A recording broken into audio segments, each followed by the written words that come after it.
Hello everyone, my name's Lewis, and in this video I interview a fellow ex-Royal Marine who has made a multi-million pound business selling nutritional products. Ladies and gentlemen, this is Entrepreneur, a conversation with Kev Green. Please like and subscribe, and I hope you enjoy. I don't know for some of the viewers, when it comes to any type of opportunity, whether it's property or a part-time business or whatever it is, there's never a right time. Absolutely. And the ducks will never be... They'll never. It just never ever happens. So I was like, I've just not got the time. And he went, look, just trust me, become a member, blah, blah, blah. So anyway, I'm a member. I've maybe got 8 customers. Me and my wife were using the product. She's got her parents on the products. I've got my mum, 4 or 5 lads for the work. I'm making about £300 a month. And I'm like, this is good. I'm not even really doing anything. I'm just sharing my result, telling people, and they're saying, can you get me stuff? So then he goes, do you want to come to an event? You know what it's like, whether it's property, you go to an event for some sort of exposure. Yeah. And I did not want to go to this event because it was on a Saturday. Saturday was my day off with my family. I did not want to go. I did not want to go. But Jim persuaded me. He went, look, just come and have a look. So I goes to this event, sort of being dragged to it. So it was a bit like, so I walks into the event. It was high energy. Everybody was really friendly. It was a different feeling to the military. So I'm in there and I'm a bit like, this is a bit different. So I'm just sitting, listening to the information about products, the opportunity, and I wasn't interested. I wasn't like this. But then I started to hear people's stories. And there was a guy in the room he was Scottish. This event was in London. So because he was Scottish, I'm now a bit more relating to the guy, yeah? And he wasn't academic, so I'm a bit like, And then he's gone, and last month I earned £16,000. And I'm thinking, he's in and out a month. And that just got me, Lewis. I was like, whoa. And then he just said, look, all I do is I teach people, I'm helping, I'm educating people, blah, blah, blah. And I remember it was that, it just bumped. And my wife, she got hit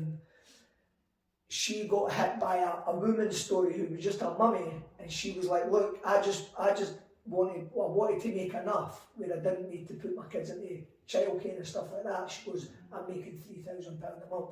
And my wife at the time, she was an estate agent. The kids were in childminders until, say, 5:30, 6 p.m. at night every day. And my wife's like, I'd love that.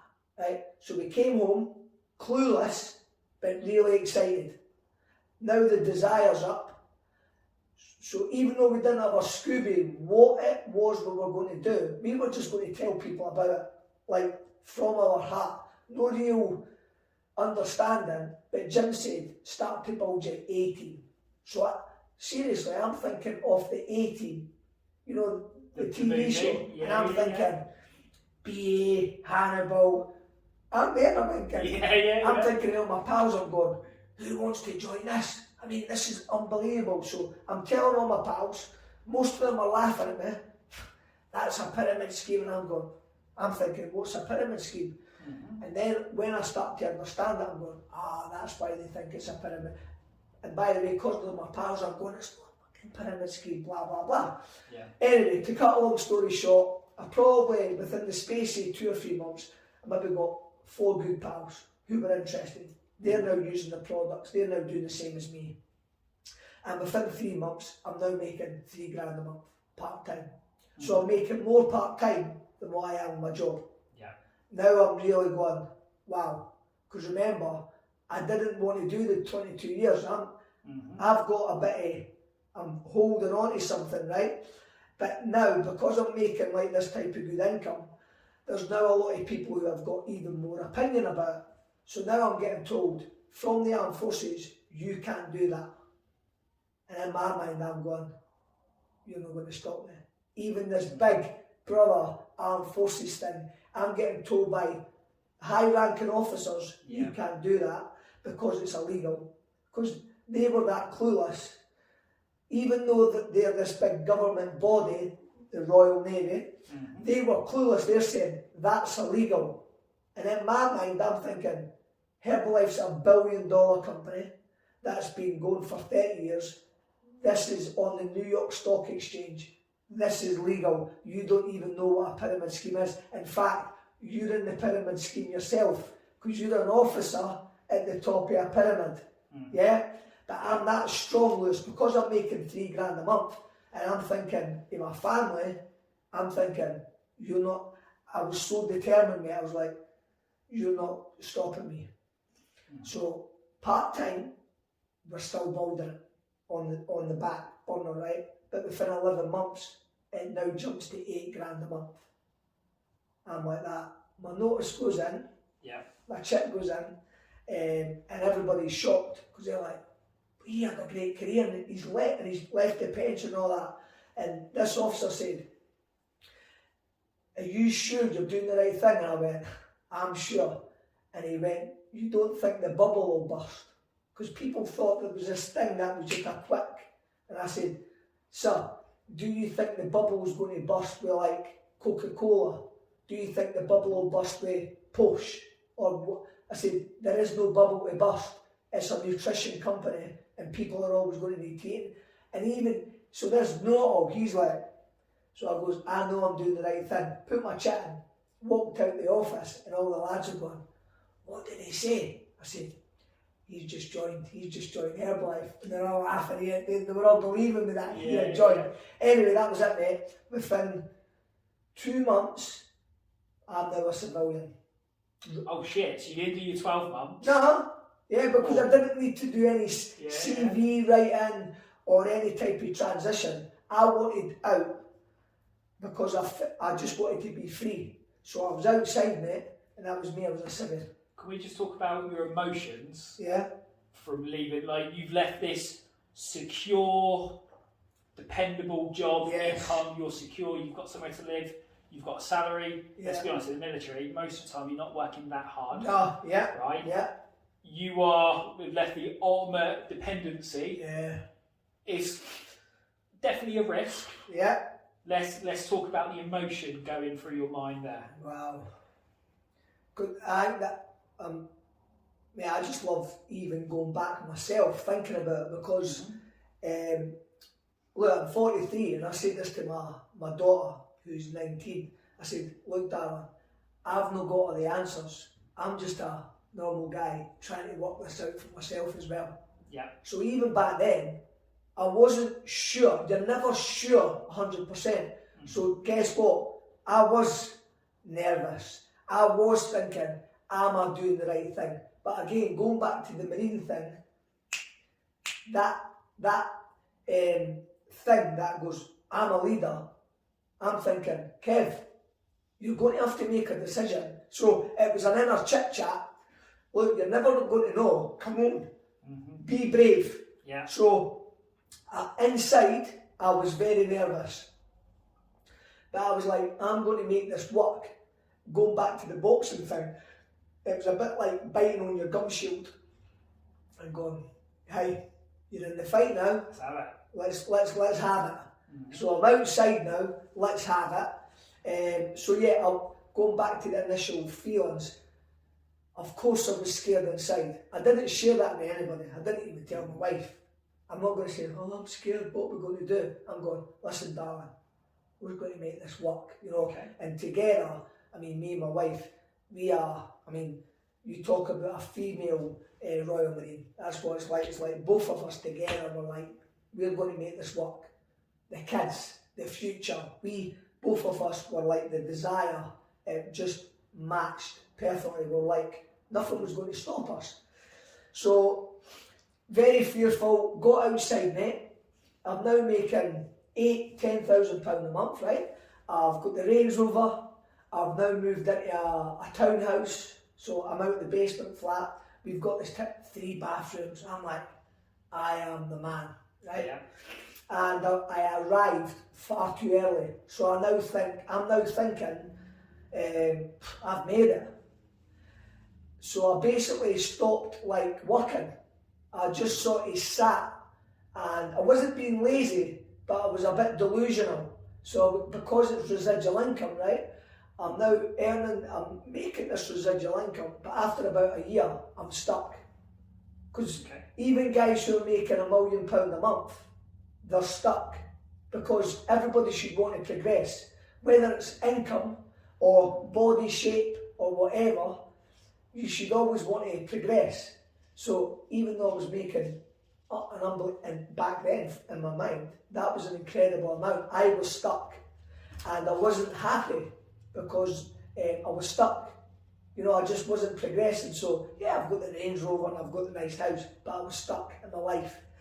And with Herbalife, you've got events that you go to, and these events, it's like being an iPhone. When you go to an event, it's like you get charged back up in the iPhone. Yeah? So I go to this event, and my mentor, he wasn't my mentor at the time, but my mentor back then, I just knew this guy, right? And his lifestyle is unbelievable, okay? And one of his jokes was, he had got 2 helicopters, right? And someone goes, why have you got 2 helicopters? And he goes, well, 3 would be ridiculous. Yeah. And he's just a Welshman, normal guy, but just an amazing human being. So I'm at this event, just as in the audience, right, and Noakes listening to this guy, and he goes, so who's like a millionaire team member? Now a millionaire team, you're not a millionaire, it means your business is doing £1 million worth of turnover a year. Okay. So he goes, who's a millionaire team member? And I'm like, I'm putting my hand up thinking, I'm one of these guys. Yes. And he goes, hey, well done guys. He goes, you're making life changing amounts of money, you're affecting so many people positively, you know, incredible, hats off to you. But I just want you to know, you're one decision away from becoming a president's team member. You know, and a president's team member, you're looking upwards of £25,000 a month. He goes, but by not making that decision, you're losing 15 grand a month. Now see when he said losing, I'm sat there and I'm thinking, he's right. I'm just sitting on that. Why should I not be shooting to progress further through the marketing plan? And that one line was enough to inspire me again. It wasn't even about really, it's not the money that you're visualising, it's, come on, let's go for this again, right? Let's get back in the fight, let's get back in the hunt. So, came back from that event, started to work the business again, started to do the job. And basically, just within about a year, we then progressed up to that president's team level. Okay, so when you first started, you were selling to friends and family. Yes. How has that strategy changed over the years for you to level up from, you said, millionaire club to president's team? Yeah. How have you changed strategy-wise? I've not. Okay. And by the way, look, my story is not typical. Yeah, because loads of people join Herbalife. Okay. And they maybe think they're going to go to the top, but in reality, their desire doesn't match up. You get what I'm saying? Yeah. And they're not willing to maybe go to the events to learn. They're not maybe willing to get uncomfortable enough to tell their best friend that they're using it. They've just maybe not got enough, let's just say, courage, desire, teachability, whatever it is. Yes. So our story is not typical, but it's possible. And there's a lot of other people who have made this happen, like what me and Sarah have as well. So I just want to put that in there. But what was the question? So how has your strategy changed the strategy over the years? It's not changed, Lewis, right? Okay. So, and I think that is what the difference is between me and 95% of other people. Most people join Herbalife and they think they need to sell it. Yeah. The first person who I wanted to tell was my mum. I wasn't selling it to my mum. I was saying, Mum, I'm using this stuff. You should use it. It's amazing. I wasn't even recommending it. It was, I'm sharing this. I'm like, Mum. It was like I was giving her a gift. I was saying, Mum, you need to get on this. So there wasn't this sales strategy going, Would you be interested in using this product for £3 a day? There was no strategy whatsoever. It was I was sharing something that I really liked with my mum. And then it went to one of my friends. I never had this strategy going, yeah, I'm going to tell Paul there's 20 grams of protein in this, so he'll want to use it because of the protein. There was no strategy. It was just a feeling that I wanted to give away. I was feeling really good on it. So with the products, I was like, you should use it, right? Yeah. So then when it came to the business part, because I was making, say, £300 a month, I'm telling my mates, I'm making 300 quid and I've only got about 8 customers. And they're going, what?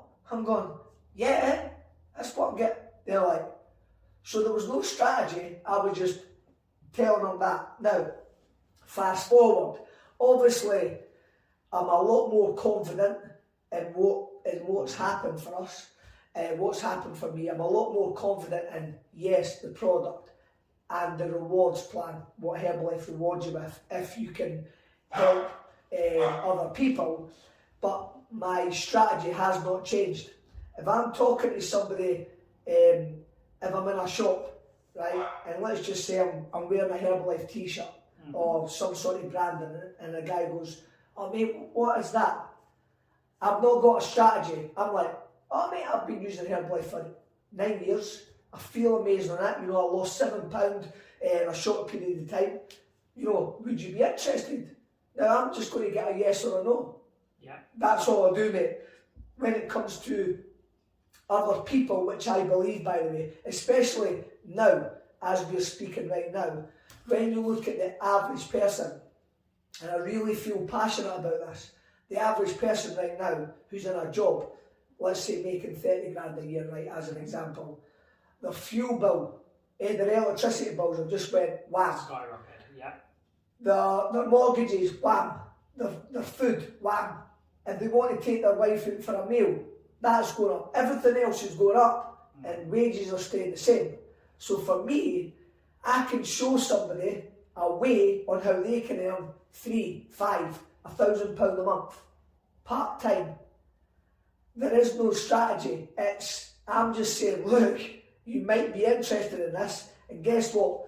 Some people are interested, some people are not. For me, the strategy's not changed. I'm just a lot more experienced, where I'm happy if somebody's not interested now. I'm like, oh, no worries, pal. Yeah. But when I talk to people, what I find, the more people who I do share, whether it's the product or the opportunity to earn an extra income, the more people I speak to, the luckier I get. Of course. You know, and I'll just give you an example about, say, a strategy. I'm in a Tesco buying a sandwich. True story, I'm in Edinburgh visiting. I'm in Tesco and there's this builder. He's got the hard hat, he's got the builder's kit, and it reminds me of being a builder. And I'm thinking, sore hands, freezing cold, blah blah blah. I went, you alright, pal? We're in the queue. He went, oh, you alright, mate? I went, what do you do? He went, oh, I'm a heating engineer. I said, oh, do you like it? He went, yeah. Yeah. I said, mate, I might have an opportunity for you where you can earn an extra income.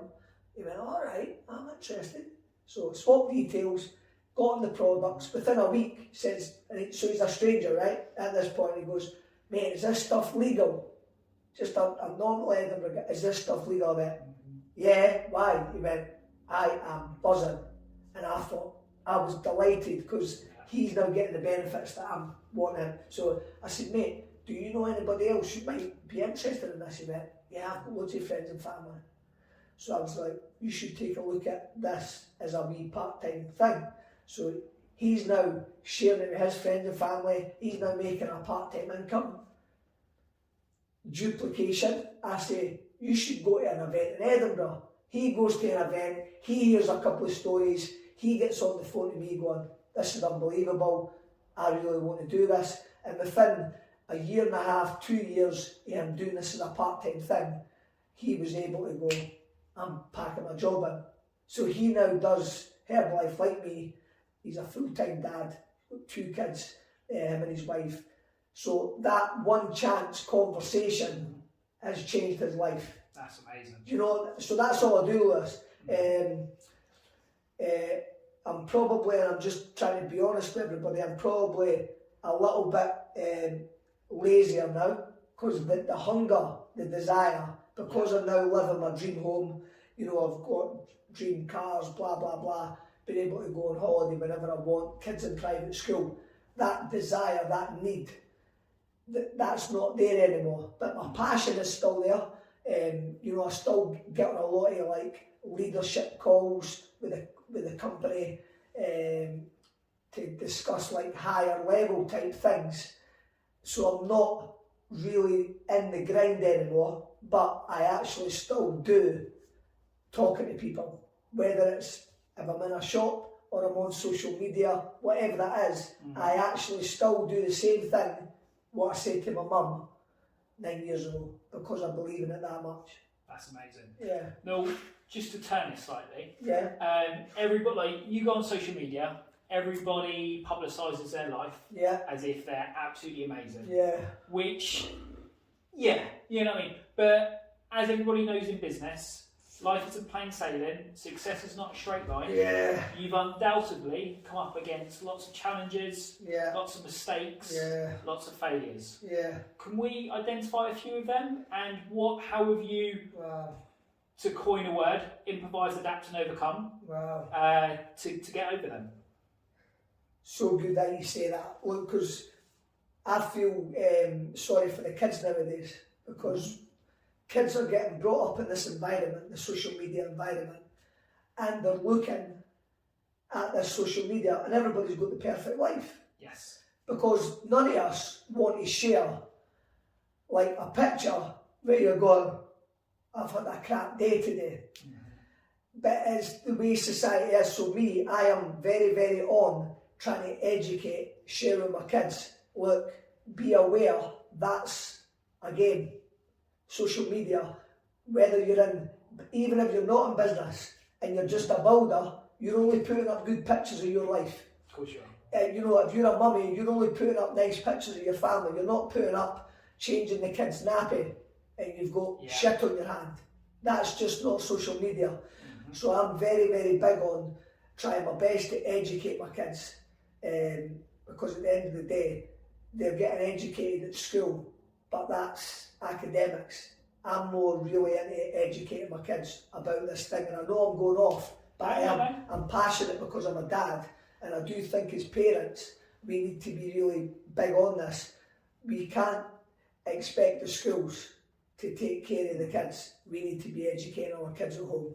So I'm very big on, if you want to go on social media, crack on, but be aware of this and this, right? And manage it as well. You know, it can become very addictive.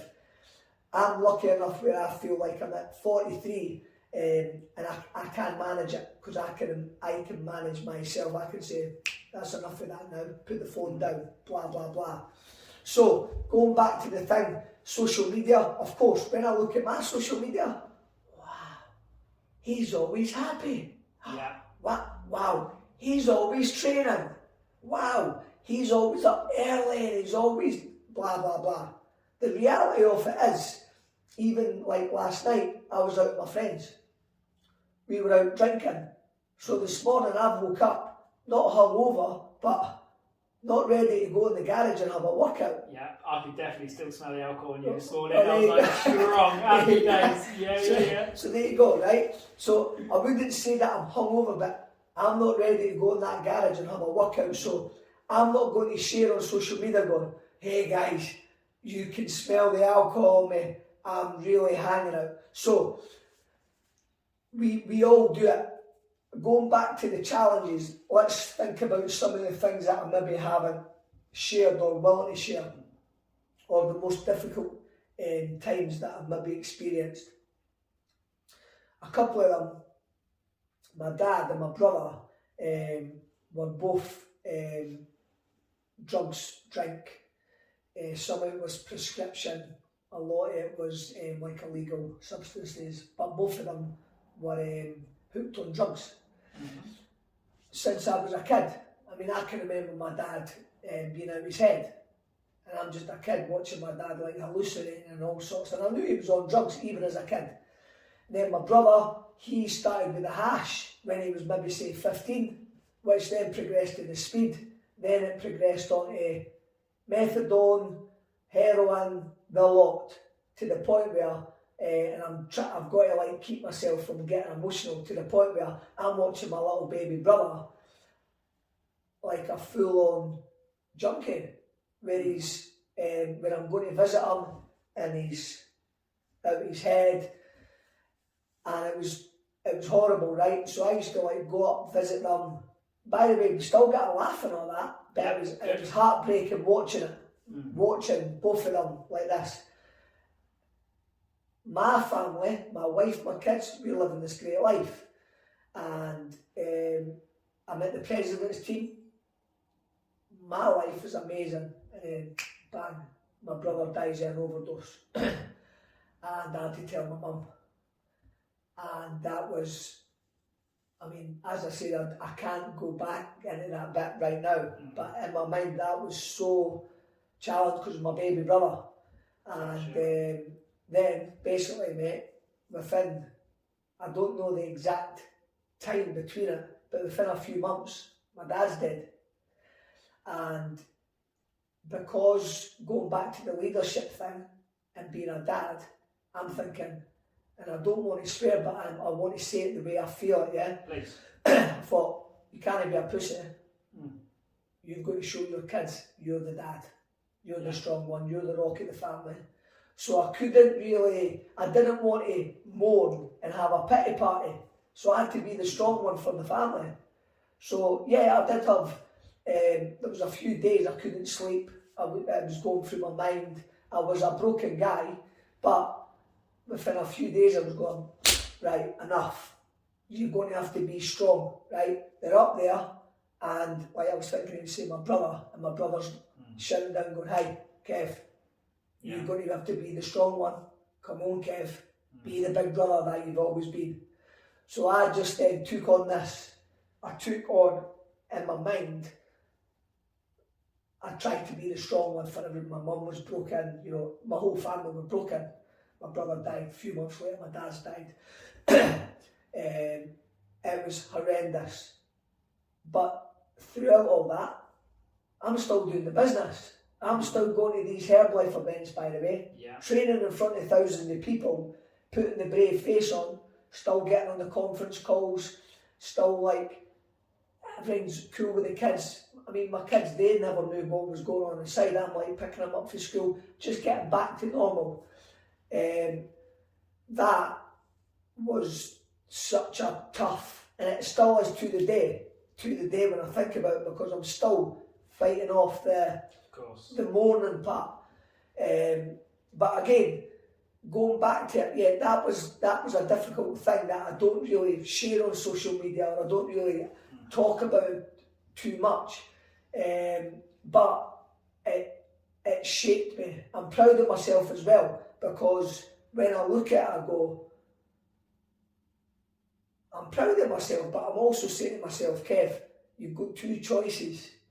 You lie down and have a pity party, or you stand up and you crack on.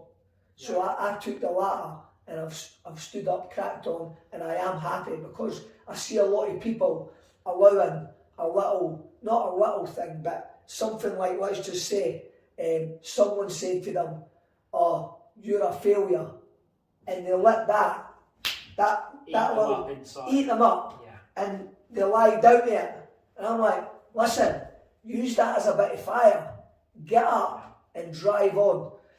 That little care, or sometimes, you know, and let's just say, I'm going to say a pet fish, you know, some people have a pet fish and the pet fish dies, and it breaks them. I know people might find that funny, but 6 months later you're going, how are you doing, mate? And they're going, I just can't get over the pet fish. And you want to go, look, I know it's difficult that your pet fish has died, but life's short. You've got to crack on. You want to progress in life. If you want to live, if you want to be happy, I believe living a happy life is when you're progressing. Now, whether that's from health, financial, whatever that may be, when you're progressing is when you're at your happiest, I believe. So that's an example of, going back to your initial question, that was such a difficult period. Again, it's still a difficult of course, yeah. thought. It was my brother's birthday a couple of weeks ago, so it's still a difficult thing to think about and sort of get through. But it's good because I know, like a lot of people who will watch this podcast, we've all had these challenges, but hopefully, and I love stories, hopefully my story might be a switch for somebody who's watching us to go, do you know what, I need to stand up, man up, or woman up, whatever it is, I need to crack on, you know. Okay. So on that then, what are some of your big successes, both in business and life? Wow. Big successes. I'm proud of who I became as a husband. Okay. Because, you know, I've never been brought up to be a good husband. I mean, my dad used to batter my mum. My dad was the opposite of being a good husband. And I've got, by the way, I love my dad, respect him, but I'm just trying to be as honest as I can. So I've never really had a type of role model where you could model somebody and go, that's how you be a good husband. So I'm proud of myself, I'm proud of my wife, because we met each other young, stupid kids, not knowing how to be a husband and wife, but both of us have wanted to develop and become better for each other. So I'm proud of who I've become as a husband, I'm proud of who I've become as a dad, I'm proud of who I've become just as a friend, I know this might sound daft, but even as a neighbour. Like, I tried to, like, I've got a neighbour across the road and he's an old guy, very successful guy, but I know when I first moved in, he probably wasn't the most of talkative people. Yeah. And after a couple of weeks I thought, I need to speak to that guy. So it was just, morning mate, and I could tell he was even uncomfortable.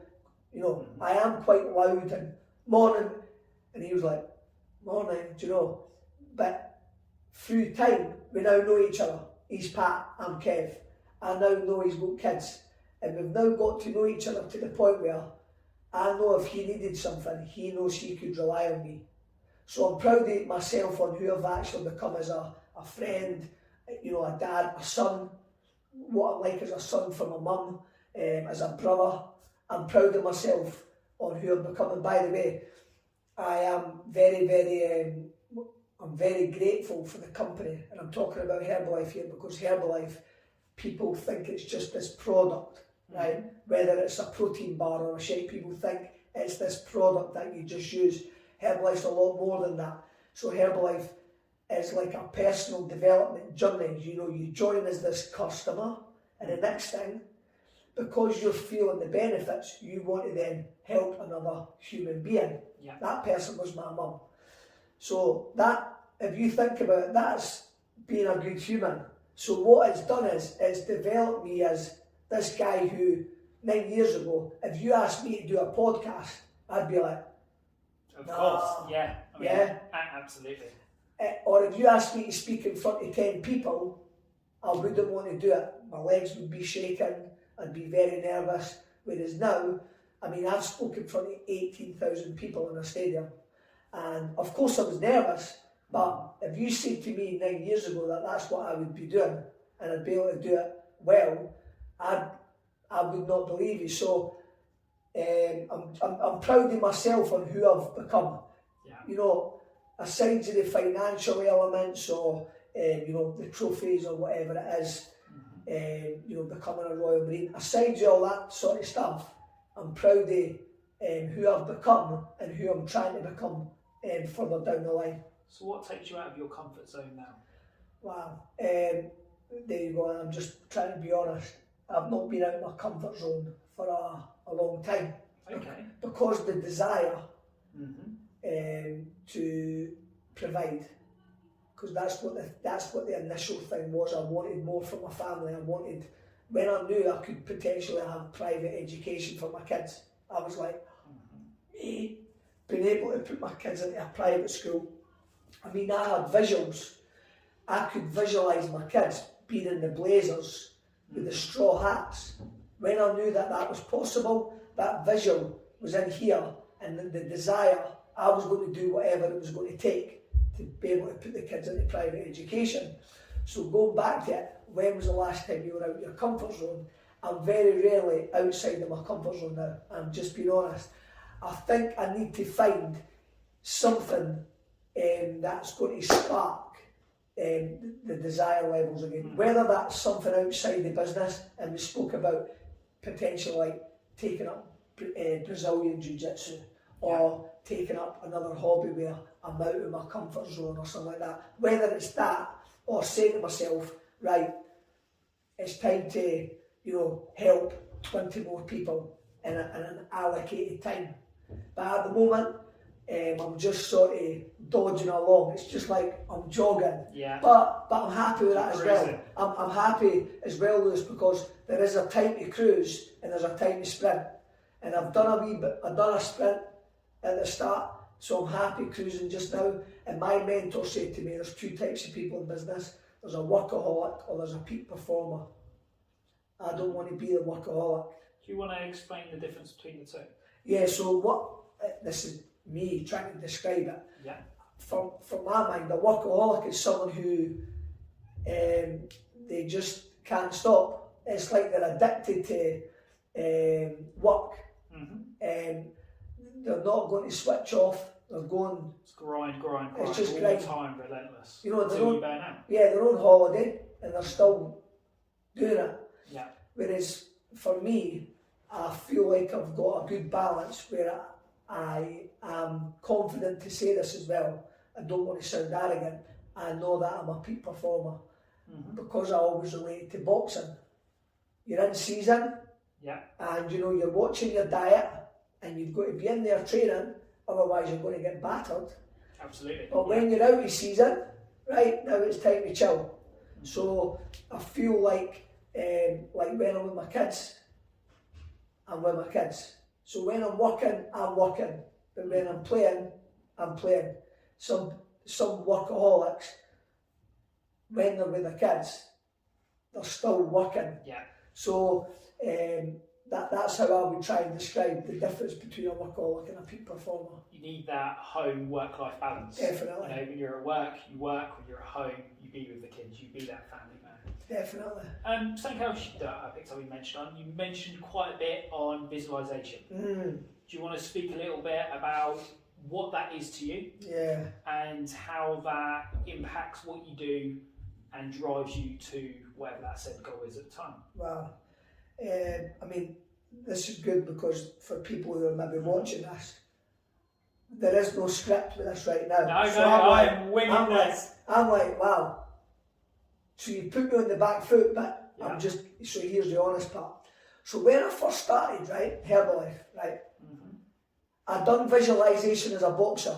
Yeah. I remember I used to visualise the fight before going in the ring. So I remember, and I think it was my dad who taught me this, by the way, he used to say, visualise you're that fast that your opponent can't even defend your jab. So in my mind, I used to visualise the jab going, being that fast. And guess what? There was times I remember going in there and I was that fast. The guy could not even parry. The jab was going boom, and the head was going, I was that fast with it. So I started to learn a bit of visualisation back then. Yeah. Like if I was going in against, say, a southpaw, I would visualise the way he was standing, well before I was in the ring. And I'd go in there, and guess what? I'm not going to say every time it works, but it definitely helped visualising the fight before going in there. So I knew a wee bit about visualisation back then. When I joined Herbalife, my pal Jim, he used to say to me, Kev, I'll drive a Ferrari one day. And I remember thinking, what the hell is he talking about? And he was reading The Secret, the book, The Secret. And he goes, I'll drive a Ferrari one day. And I remember thinking, what the hell is he talking about? And he goes, I can actually smell the leather off the Ferrari chairs. He goes, I can smell it. Sounds like there's one battery, guys. Good job I've done Roger. with Yeah. Wow. He goes, I'll have a Ferrari. And by the way, he has got a Ferrari now, yeah? So I started to get a bit of that. Now, I just remember hearing that, but I didn't really put it into me. When I started getting the visualisation part was when I started to understand the possibilities of what we could do in the business. The first visualisation for me was my kids wearing that school uniform. And that was in my mind. It was like a seed planted in my brain. And I was visualising it in the morning, I was visualising it during the day, I was visualising that thing every time. So I wasn't just, some people go, I want a Ferrari, right? They're writing on a piece of paper and then they're putting it away and do nothing that day to push themselves towards the Ferrari, yeah? Me, I had this visualisation of the kids in private school. And whenever it was in my brain, I was employing myself in my job description, which is help more people with the products or the opportunity. I was then talking to people about it. So I was using the visualisation to motivate myself towards the actual goal. The goal was putting the kids into private school. And there's been loads of other since then. So that was, I'm trying to think of some other things. I visualised myself being on a stage in front of 20,000 people. I visualised it. I used to imagine myself wearing really, really expensive suits. Like I remember looking at Vivienne Westwood suits, thinking, oof, how sharp does that look? So I visualised myself, and maybe a year later, because it was in here and I'm now working towards it, I remember going into a shop, being able to go, I'm having that suit, putting the suit on and then going, wow. So I've used it in all those sorts of ways. I visualise myself like in a Range Rover. I never ever dreamt to be in like a big, and it's like a super duper Range Rover. Yeah, it's not like just, a tank. Yeah, it's obviously been picked up and stuff, but I actually being a small guy, I visualised myself being in this Range Rover, looking like the posh guy, looking like the successful guy. So yeah, I visualised all those sorts of things, yeah. Okay. So you said you're cruising at the minute. Yeah. What are your goals for this year? So what are your short-term goals? Is really, that's what I mean. So even us talking about the visualisation part, I'm saying to myself, you need to start visualising again, Daphne. So that's why I feel quite grateful that I can talk to myself and go, Kev, you need to start dreaming again. You need to start visualising stuff. So going back to it, what's my goals this year? From a business point of view, this is people are going to laugh, but I'm just trying to be honest because you might relate. Right now, I have no goals. Okay. I'm cruising. By the way, I'm still outperforming any normal person who's in our type industry. We're still outperforming, but we're just cruising. We're just jogging because we've got more experience and stuff. We're not doing that thing anymore. But like goals this year, they're not even goals because I know they're going to happen. But I'm going to tell them I'm going to be converting my house. Okay. I mean, you've been around. Yeah, it's a beautiful house. I'm going to be converting the garden. I'm going to be. I mean, there's different parts to the garden. I'm potentially going to be putting a swimming pool, not just out in the garden, but actually bringing it indoor as well. Oh, wow. So there's these visuals that are going on. But guess what? This is the thing as well that I want to share with people. For me, that's not even a goal because that's going to happen because I've got the finances coming in. Yeah. It's just part and parcel. Because I sometimes see people who go, what's your goal? And they'll say, I want to go on holiday to Ibiza this year, right? And I'm thinking, no, you know you're going on holiday because you can afford it. The goal needs to be, a real goal needs to be something where you need to develop and progress and step towards a goal. So that goal of me saying I'm going to develop the house, that's not a real goal, that's happening. Okay. Do you get what I'm saying? Absolutely. And I really hope that people who are watching this, whether you're involved in the property industry, traditional business, network, whatever it is, don't fake yourself out saying, I've got this goal, but it's really happening. Set yourself a goal that makes you actually progress as a person. Me getting that developed out there is not progressing me as a person, it's happening. So, you know it, yeah. Exactly. Going back to the thing, if I want to set a real goal, that could be, right, Kev, this is how simple I am. Yeah. Right, Kev, in the next month, you're going to help X amount of people, but you're going to have to invite and talk to X amount of people daily, right? Now, if you say to me, you're going to have to do 10 a day, I could jog that. That's a jog. Okay. Yeah. You go, no, you're going to have to do 30 a day. Well, that's a real goal for me. At that moment, I'm not there, but I know what to do. I know how to employ myself, but I don't think I'm ready to make that decision in my mind. Do you get what I mean? Absolutely. At the moment, mate, I feel like I've arrived in a really nice place in my life where me, Sarah, were really good. We've just been back from Mexico. The kids are good. You know, I'm quite happy where we are just now. But I understand life's not about being stagnant. You can only do that for a certain amount of time before you go, what's the next step? Either for me, us as a family, us as a couple, or maybe me with my organisation as a team. That's where I am. Okay. Well, it doesn't matter if you don't have one here, but what's your end goal? What's your, let's call it, retirement plan? When is enough enough? Yeah. When do you hang the cap up? I'll never retire. No? In my mind. And talk me through why that is, why you're the type of person to not retire. Well, in the military, and even at school, you are fed information, and this is where I've become a wee bit passionate, is garbage from teachers who don't even know what they're talking about.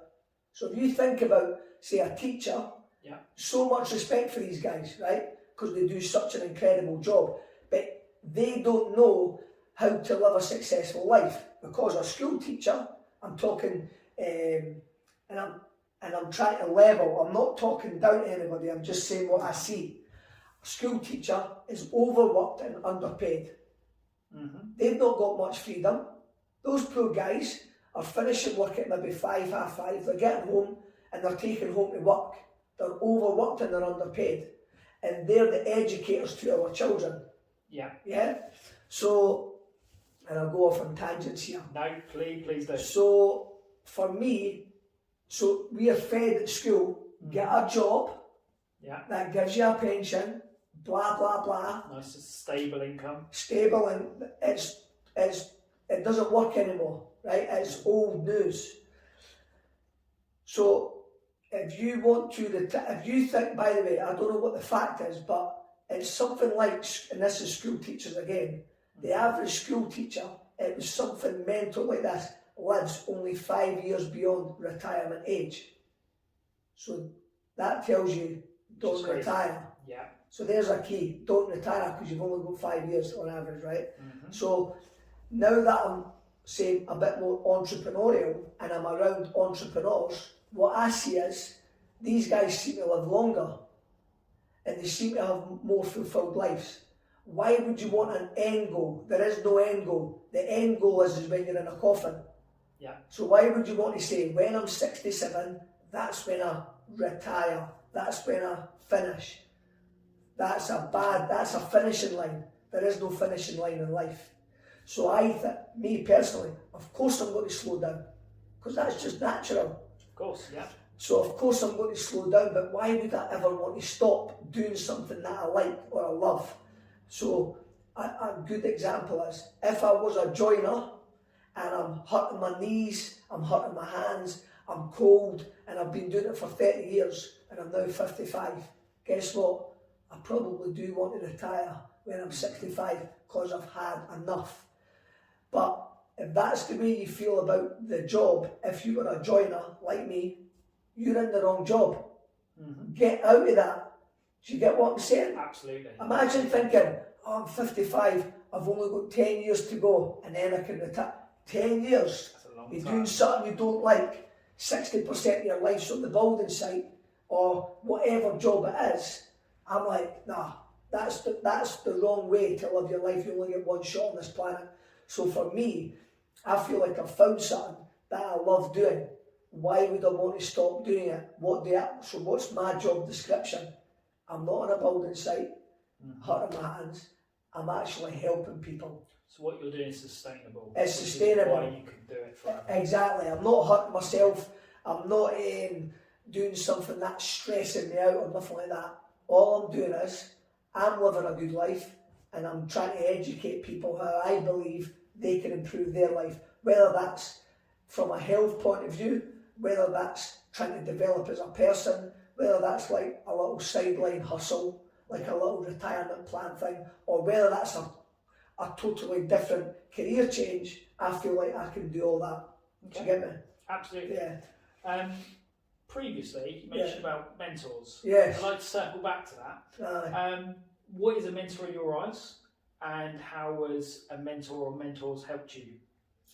Yeah, a mentor. Wow. Well, one thing that I've learned is it's good to have mentors. Everybody should have mentors. Okay. But don't think that your mentor's got all the answers. There's not one person who's got all the answers. You need to find the answers for yourself. Another thing as well that I've learned is don't be a follower, be a student. So, because you could have one mentor who's really good at business, but his health is there. So you can't expect him to give you health mentorship. He's maybe just a mentor for the business. And then you've got another mentor who can give you good mentorship and coaching and how to be a good dad or whatever it is, yeah? So I feel lucky enough where I have, they're pals now, but they're mentors. I listen to them. I've got a couple of guys who are in traditional business. I've got a couple of guys who are involved in,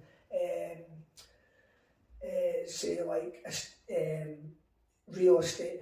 I don't know why I say real estate because it's American. You're not an American now, mate. You know what I'm saying? I've got mentors in health. I've got mentors in network marketing. My best and most reliable mentor is dead. I've never met him. I listen to him on YouTube. I've got two mentors. I'm going to guess. One is, I want to say John Rohn. I think it's something Rohn. Yeah, Jim Rohn. Jim Rohn, yeah. Jim Rohn. And I honestly, whoever's watching this, it doesn't matter what you do. Even if you're a dustman, listen to the guy. This guy's changed my life. Yeah. He's just an old, very, very wise. From Texas, isn't he? No, it's not Texas, mate. Southern accent. I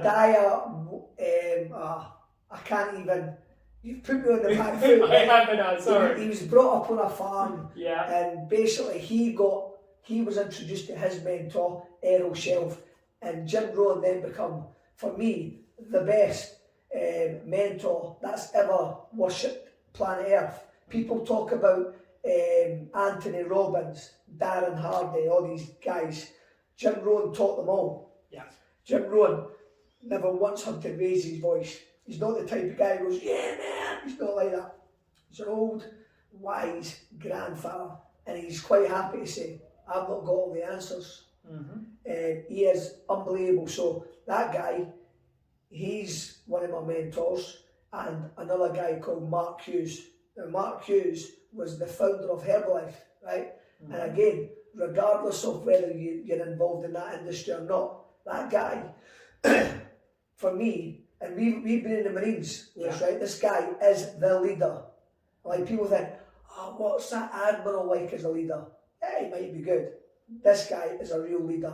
He started as a charity worker when he was a teenager. Didn't have a dad. His mum was on all sorts of different type prescription drugs, and so he never had any real role model. and in his early 20s started a nutritional company because he wanted to help the world with a sustainable, healthy herb, because he started studying herbs for China and stuff like that. Okay, yeah. Introducing Herbalife. His first customer was his granny, right? And you see when you hear his story, right, how he started, how he then started to get a couple of friends who started helping him. And now this company is $1 billion company with Cristiano Ronaldo, and he started as a young 20-odd-year-old guy. Yeah. This guy is a leader because, for me, he is a pure example of what a leader is. And the best leaders are servants. Servant leadership. When you're going to do everything you can for everybody else. You think, I'm not religious, but you'll think of the greatest leader of them all, Jesus. He was a servant to the human race to teach us his lessons. Yeah, if you want to look at it like that. Well, Mark Hughes, he was a servant leader. This guy was a grafter. He was this big CEO, but he was still doing the do. Like he was, you know what I'm saying? Yeah. So these two guys are my main mentors. I've obviously got a main mentor in Herbalife, my Welsh friend, David Bevan, his name is, normal guy, but a pure servant leader. I've got another guy along the road from me, 4 doors along, my pal, Jason Smitherman. He's a very successful entrepreneur with property, real good guy. I've got a lot of others, but they're off the top of my head. Okay. They're the 4 or 5. And obviously, you're now in a position where you mentor people yourself. Yeah. So how have you transitioned to that, and how do you feel that you give benefit to your mentees? I'm still learning. I mean, I feel uncomfortable saying that. Good. I want to get you out of your comfort zone. Yeah, I feel uncomfortable saying that I'm a mentor to somebody because I'm still trying to figure this out for myself. Yeah. But I know that now I'm more aware. Everyone's the same. Even Jim Rohn, he says it. I've not got all the answers, but he's a listener. He's a learner. And I know that I'm a listener and I'm a learner. I love learning. Whereas some people, a lot of people, are not willing to listen to ideas, to other people's opinions. And why do you think that is? Ego's a big thing. Yeah, ego's a big thing. Some people, because I've been there, as I said, if you spoke to me about Herbalife 9 years ago, I'd be like, shut up, Herbalife. That's ego talking, which then prevents learning. Yeah. So, but going back to it, me as a mentor to other people, I just see that we're all just the same, and all I can do is give opinion, listen to other people. I try and lead through example. So as a mentor, I actually try and do it through my own example. I'm trying my best to be a better mentor, but I'm really enjoying it because watching people within my organisation, watching them grow, it's like your kids. I bet. It's like watching your kids come through and become successful in their own right, knowing that you maybe played a little part. So I really do enjoy that type of role. Okay, amazing. Yeah. What's the best book you've ever read? I'm not a big, by the way, I am reading a book just now, right? I'm not a good reader. I need to get better. I'm the type of person who maybe read 2 pages. Either the mind starts to wander, or I start to feel a bit sleepy. So sometimes I've actually got to go back and reread those 2 pages because I've not really absorbed them. So I like audios. Yeah, I'm a big fan of audio. Yeah, I take it in better. So the best book, by the way, I've only really read in my whole life, book, because some people read books, Lewis, right? Okay. Read or listen. But here's a good one for you, right? Some people read books, they go, oh, I've read that book. But they've taken it in. Exactly, yeah. So they've read a book about eating fruit, right? You go, did you read that book about fruit? You go, yeah. I go, how many bits of fruit, and this is just an example, Yeah. how many bits of fruit have you ate today? Oh, none, I've just ate 2 Mars bars. And you're thinking, you've not read the book. Yeah? So when I read a book, I believe I read the book and I do what the book's telling me to. Yeah. Or advising me to do. So the best books that I've read, just off the top of my head, right, I'm going to say Think and Grow Rich. Okay, yeah. Which is a very deep... Old book, isn't it? It's an old book. You'll only get the book when you're really ready, when you've really got like this desire for something special in your life. Think and Grow Rich. The Compound Effect by Darren Hardy is a good book. Yeah. GoPro, which is a book on network marketing versus like traditional business. What other book? The Millionaire Training by a guy called Larry Thompson. The Millionaire Training. And what other book? What else am I going to say?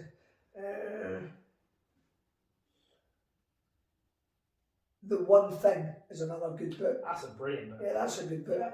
And I really related to that as well, because basically what it's saying is, don't fake yourself out that you need to be this guru in all these different areas.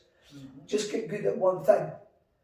If you can get good at the one thing, and then like, what's the word for it, where you start to delegate other things, that's how you become successful in one area.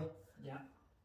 So is your business single focused? Yeah. Or as in it's one thing, it's one product? Or have you diversified into other businesses? Are you branching out at all?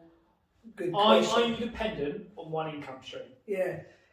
Well, that's good, because I've got one income stream, right? And I don't want to share the income because it is stupid now.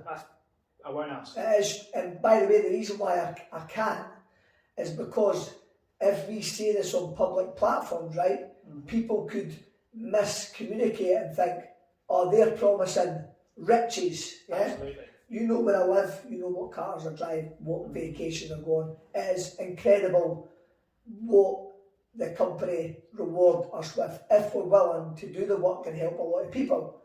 Not typical, but possible. My sole cash flow comes from Herbalife, yeah? Yeah. But people think that's just one income stream, but it's not, because Herbalife provide 4 income streams. So I have a retail income stream from the company, I have a royalty income stream, I have a bonus income stream, I have free vacations. So I've got 4 different types of income streams that come every month. They come at different times as well, okay? Yeah. So there's 4. So some people think it's just one cash flow. It's not. There's 4 different types of income streams there, right? Going back to it, this is just because my belief is so strong in it. It's a $1 billion company that's been going for 40 odd years.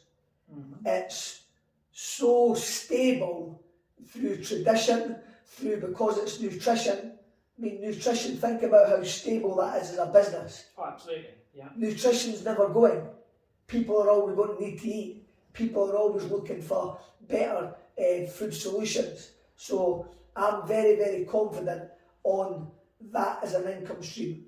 I get approached all the time, especially recently. NFTs, Bitcoin,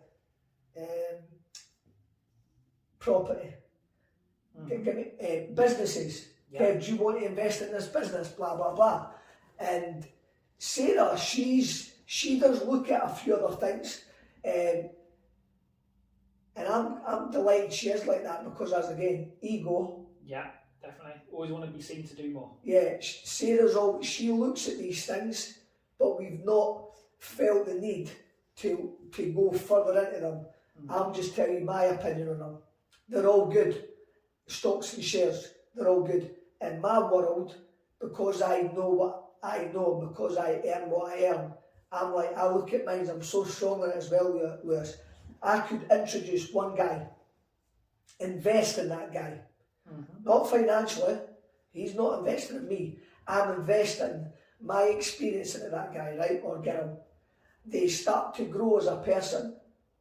They start to then help and invest in other people through health, wealth, personal development.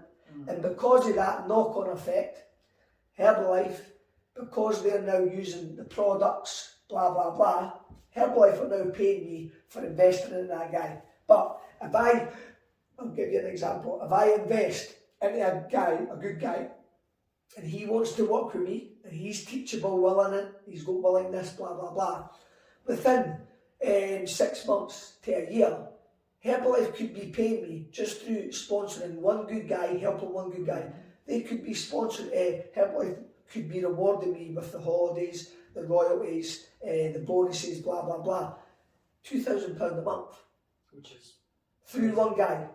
So when, and I'm not earning money from him, he's an independent owner of his.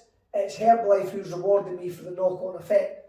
So when it comes to, say, property, somebody could say to me, why don't you buy a house here? And I go, well, it's going to take X amount of years for that to become, say, mortgage free, or how much do I earn on that property for 100 grand? Let's say it's a 200 grand property. How much money would I earn a month on that? They go, maybe £400 or £500. I go, that's amazing. But I'm thinking, but I like investing in people because that's my area of expertise. By the way, as I said, Sarah is looking at different things, but we've just not felt there's a desire that we go, yeah, let's have a look at that, because I'm really passionate about helping one more person instead of even taking my head off and then investing in brick. And I know bricks and mortar is a great investment, yeah? Yeah. But I'm passionate about investing in people because that's my one thing. You know, the one thing that we're saying. So that's where I am with it. I know that there's so many, for me, there's so much noise out there, especially when you're making a lot of money. There's a lot of noise on what you should do with your money, right? Absolutely. And you know what? A lot of people go, Kev, yeah, but if you put your money in, let's say Bitcoin, right? If you put X amount in, a year later you're going to be making X amount, right? There's also a part of me going, greed, right? Yeah. I'm like, how much money do you need? Do you know what I mean? How much money do you really need to be happy? So sometimes I've got to just like say, I'm happy with what I've not got a desire to go, oh yeah, if I gamble with that amount of money, I'll get this back. Or do you get what I'm saying? Yeah, and I'm not saying I'm right, it's just my own opinion on where I am. That might change. You know, I might get to 47 and go, do you know what? I'm going to buy a few houses. I don't know. Absolutely. Yeah. But that's where I am just now. You've got that option. Yes. If obviously we spoke quite a bit about Herbalife. Yeah. If people are interested in that, Yeah. how can they find out more? I mean, but again, it's a $1 billion company. It's an amazing company. It's full of amazing people. But because I feel I'm not saying it's like some people. I'm going to use Cristiano Ronaldo here, right? Some people have an opinion on him. He's arrogant. He's what other things? Maybe selfish. I don't know. Single-minded, right? He is the best footballer on the planet, right? I feel like I am an amazing mentor in my industry. Yeah. So as much as there are a lot of good people out there, I'm like, if anybody would be interested in learning, they want to learn for the best. And I am that confident, I'm like, come and learn from me.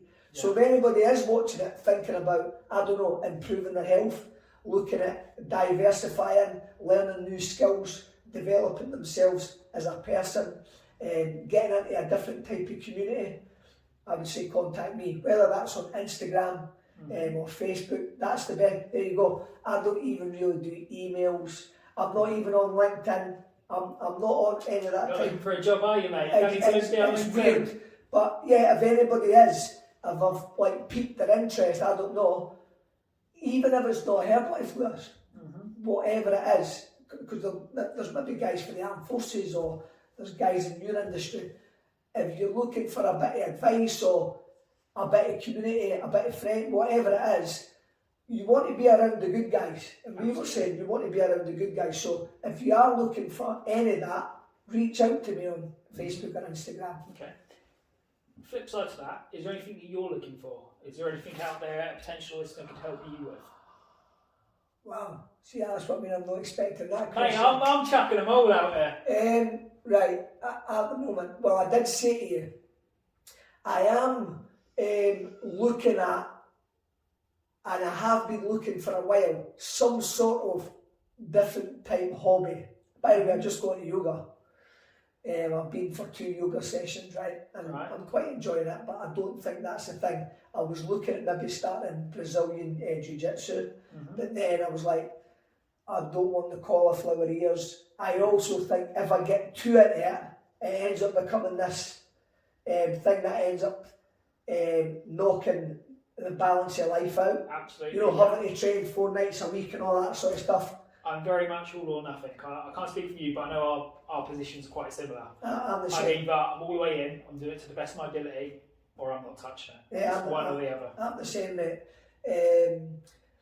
So with regards to it, is there anything you can help me with? Look, your viewers, one of your viewers might go, do you know what, I think Kevin maybe like this or whatever.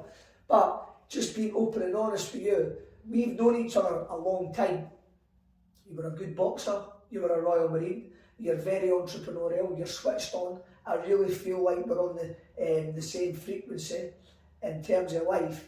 I would say, and I've got loads of pals, loads of real good, strong pals, brothers, people who I can trust. They're not flaky pals. I feel like I've got a lot of real good pals. Whether it was from the boxing, my school, the Marines, Herbalife, I've got a real good, tight-knitted group of pals. But there's always more room for more good friends and more good connections. So being honest with you, I would say we should always make more effort to catch up,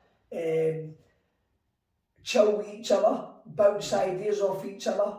And again, even for some of your pals or your connections who are watching that, I would encourage you to reach out to Lewis, reach out to me.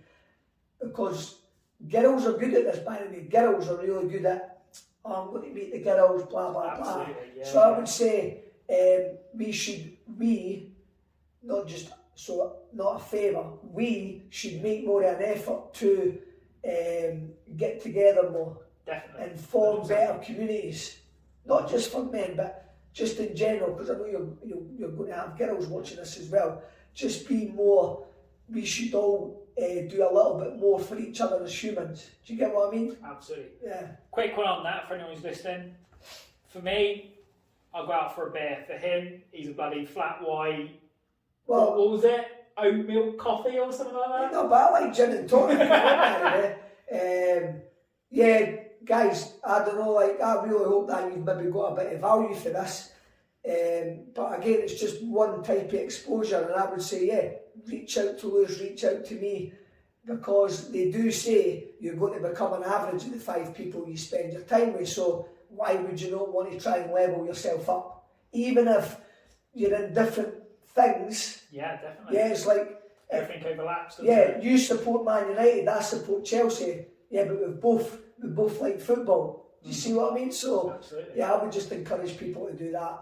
And finally, Kev, obviously this entrepreneur is titled Entrepreneur, a Conversation With. What does the term entrepreneur mean to you? I've never even looked at the word in the dictionary. By the way, people say that I'm an entrepreneur. I don't think I am. When you look at the meaning of an entrepreneur, because I think an entrepreneur is somebody who actually comes up with their own product, and they do a lot of it on their own. Yeah, they're like entrepreneurial minded. I'm not. I'm a simpleton. I'm a simple guy. I was lucky because I had a product that was ready made. I had a rewards plan that was ready made. I had a brand that was ready made. All I was like a franchise person. So the business was ready made. All I had to do is just be willing to learn, willing to work. So maybe I am an entrepreneur. I just see myself as a normal guy, a passionate guy who absolutely loves my company and what we stand for. So But I've got so much respect for real entrepreneurs. I would say you're a real entrepreneur. I wouldn't put myself in that. Even though, you know, the income's amazing, I'm lucky that I was open-minded enough to go, do you know what, I should maybe try it. Do you know what, I should maybe go to an event. Do you know what, I'm going to give this a go. I wouldn't say that's an entrepreneur, that's just a guy who was a bit willing. I mean, Kev, you haven't reinvented the wheel, you haven't created a product, but what you have done with your drive, your determination, your will to succeed, nobody's there making you get up, start working at 9, everything is off your own back. That's a good point. And based on that, Kev, you are an entrepreneur. No, thank you. And I thank you ever so much for your time, mate. It's been absolutely brilliant. Cheers, thank you. It's been good. Thank you. I'll end this with a proper video. Let's just nip it.